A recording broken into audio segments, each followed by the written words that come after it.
Hi folks, welcome to an all new updated Lando show.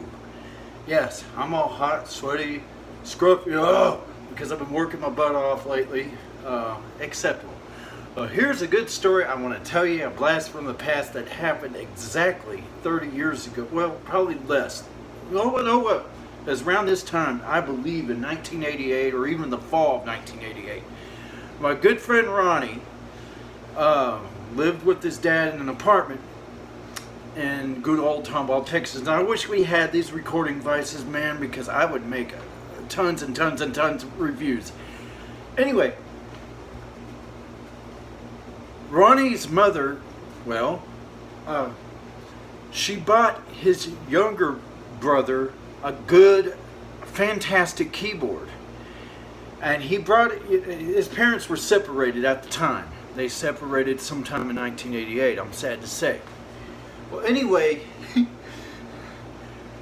his brother brought the keyboard back, over to his dad's house, so when they stayed the weekend with his dad, or their dad. So his brother Randall brought it over there, and Ronnie has been known to hang around, besides me, a bunch of goddamn criminal, dope smoker junkies. Sorry, Ronnie, if you run into a stumble on this, I call it as I see it. Because he hasn't spoken to me since we moved here to Louisiana 13 years ago. I mean, our friendship just went kaplooey. It's a long story. But anyway, when his brother brought the keyboard over, his friends Mac and Red, and Red looked like Malachi from Children of the Corn. And Mac kind of looked like, what's his face's character that plays the separated dad off of Mask with Cher, Sam Elliott. He looked like him in that biker, looking. But anyway, they come over there, and they stole, and they went to his house, and for some reason everybody had sticky fingers and took a lot of shit that belonged, a lot of games and everything like that Randall came in, because, hey, they had it all for them. So they took his keyboard and pawned it off to Louisiana, here in Louisiana as a matter of fact, and they were never heard from again. So that was like a $400 keyboard gone. And anyway, his dad threw the biggest tantrum in there and blamed it on Ronnie. Well, that's just fucking great. And Cody, if you run into this, you remember that you're also going to yank the fucking hook out of the ceiling. Well, here's the same dad. That's what you get for, loaning shit out that don't fucking belong to you. They said, they would go to reprogram it or some crap like that, but they took off with it. They'd split out of here, or out of Houston with it, or Tomball, Texas, which is north of Houston. And it was never seen or heard from again. Okay.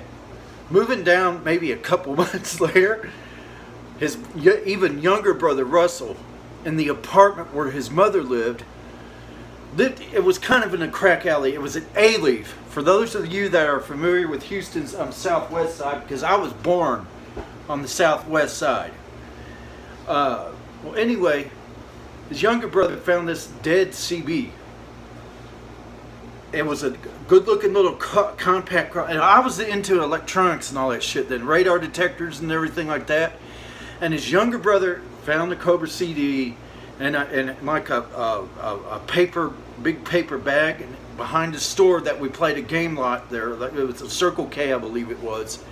And his brother brought it also to his dad's place. I don't know why.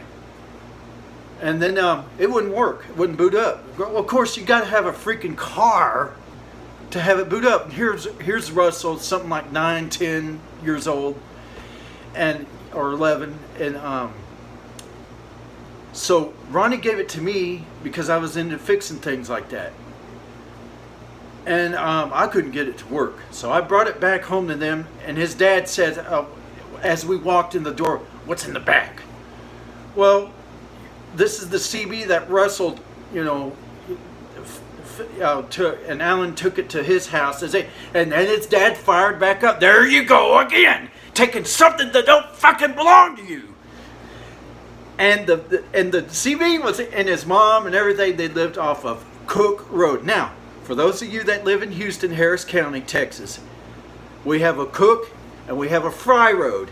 And his dad did deliveries and all that, was the delivery driver for that area.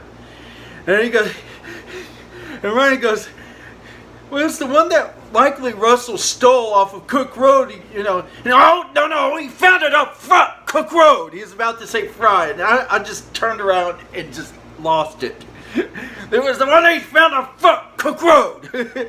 And me, Ronnie, then from then on, we quietly, you know, I go, Ronnie, let's just go until your dad cools off. We got in the car. We want to go over to have a few beers and everything, because I just, you know, I was at the age, really. Or was I? I don't remember. I'd get people to buy me beers and all that. 20, come on, throw the rule book out. And I shared a few beers with him, and I go, Ronnie, you found it out, fuck Cook Road. And he goes, Dan, it's not funny, you know. No. But later on, he let out a chuckle. So I thought I'd share this cool story with y'all, blast from the past, because we didn't have these little devices, and I do the best I can to, you know, reenact it and all that.